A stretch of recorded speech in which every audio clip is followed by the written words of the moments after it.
CARICOM Secretary General Ambassador Erwin Leroy tells regional and international stakeholders CARICOM citizens and businesses need resilient energy systems at costs they can afford.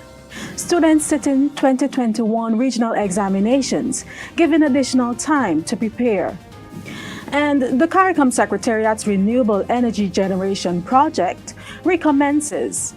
Welcome to this week's episode of the CARICOM News Time. I'm Tusanki English Francis. Thank you for joining us.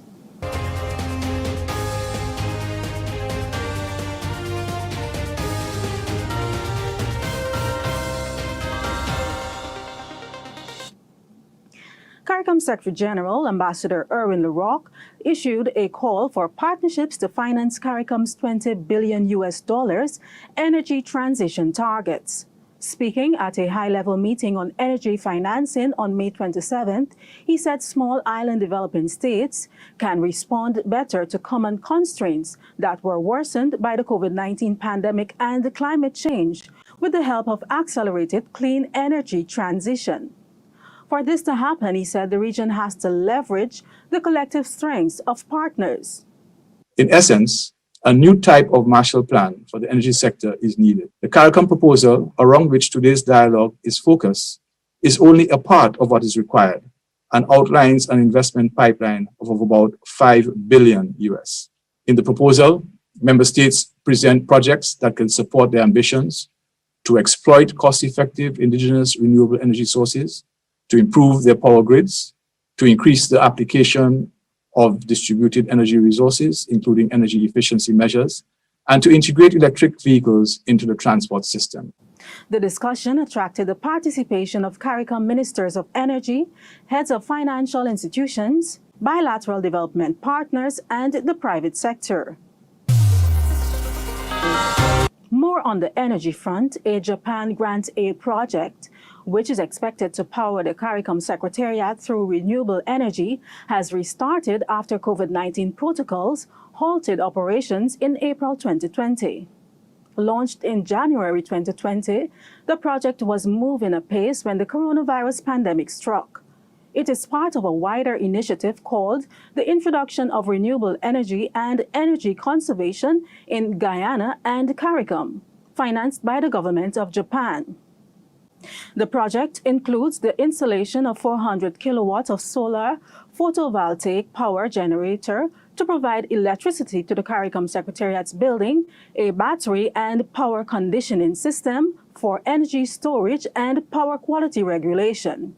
It also includes an advanced building energy management system to provide air conditioning controls, track energy efficiency, and indoor air quality.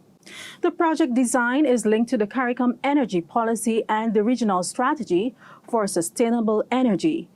We spoke with the CARICOM Deputy Secretary General, Ambassador Manoma Suknandan, who has oversight of the project. While we had stopped working on the ground, our meetings continued.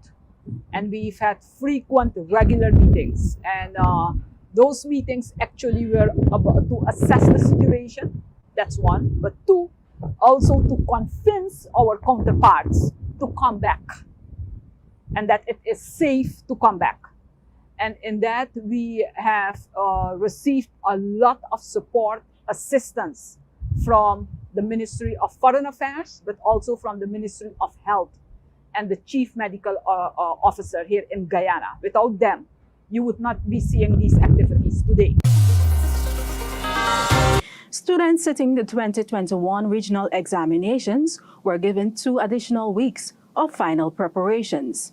Dr. Wayne Wesley, Registrar of CXC, recently announced the Caribbean Examination Council's decision to postpone all upcoming examinations by 2 weeks, following consultations with regional stakeholders.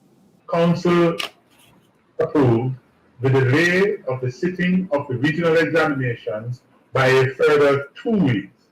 This will provide candidates with extra time to prepare for the examinations.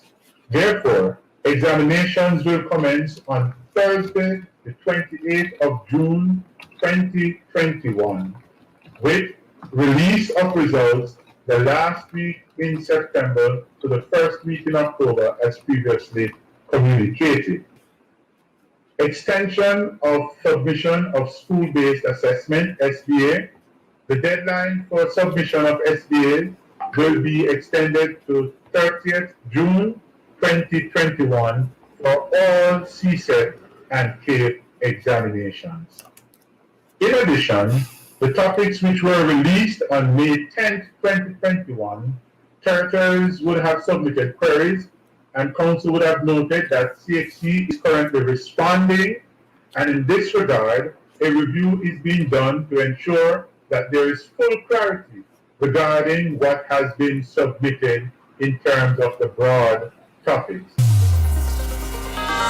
CARICOM's lead head on agriculture, His Excellency Mohammed Irfan Ali, President of Guyana, wants the region to adopt a more aggressive and cohesive approach to achieving food security.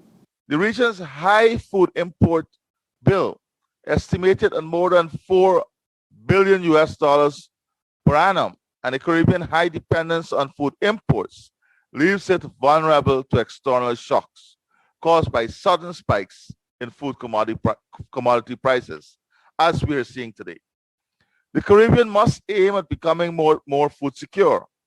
This exercise must be sustained and must involve increased production of foods consumed within the region. But it must also entail increased extra-regional trade in agricultural commodities. The dismantling of barriers to the trade in agricultural commodities will enhance regional food security.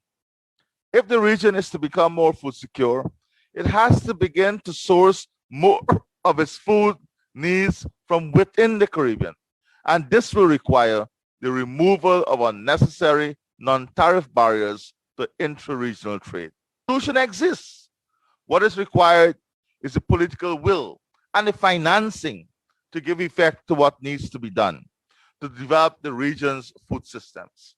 I believe that the time has come and the time is ripe for us to do so. Dr. Ali was the keynote speaker at the CARICOM Regional Dialogue on Food Systems held on May 28th. He described the dialogue as timely and relevant. We cannot continue to eat third quality or second quality food when we can produce first quality food. We have to be brave.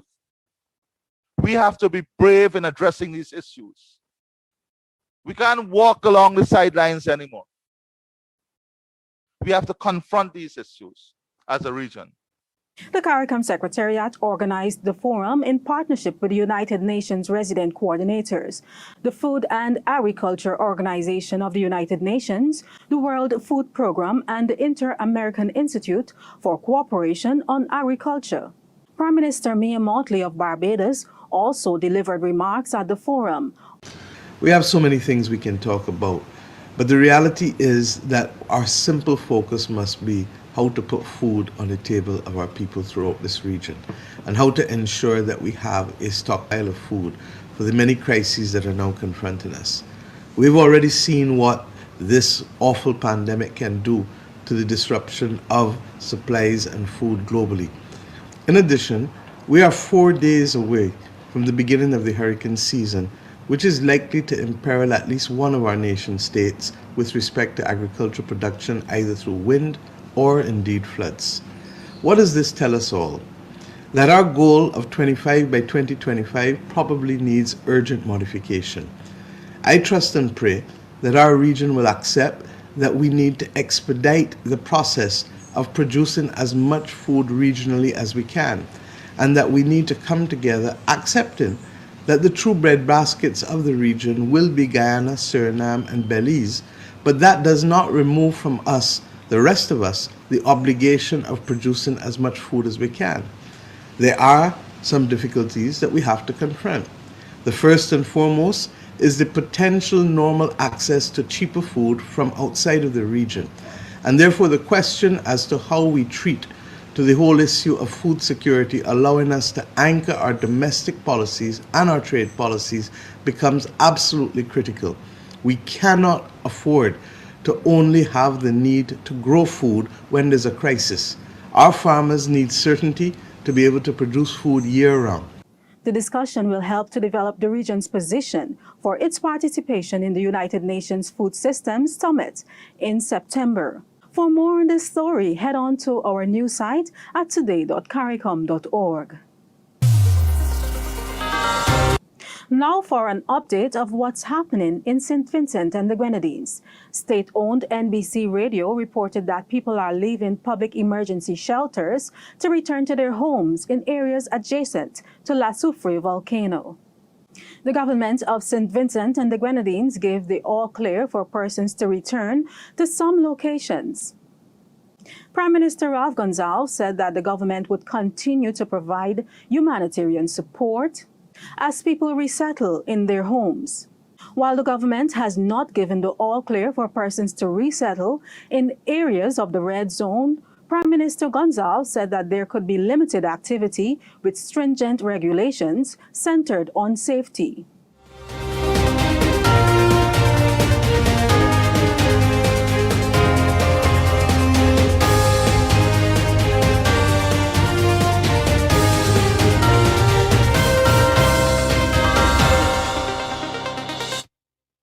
For more stories, you can visit the CARICOM news site at today.caricom.org or the CARICOM website at caricom.org. Like our Facebook page, follow us on Twitter, and be sure to subscribe to our YouTube channel. Thank you for watching. See you next time.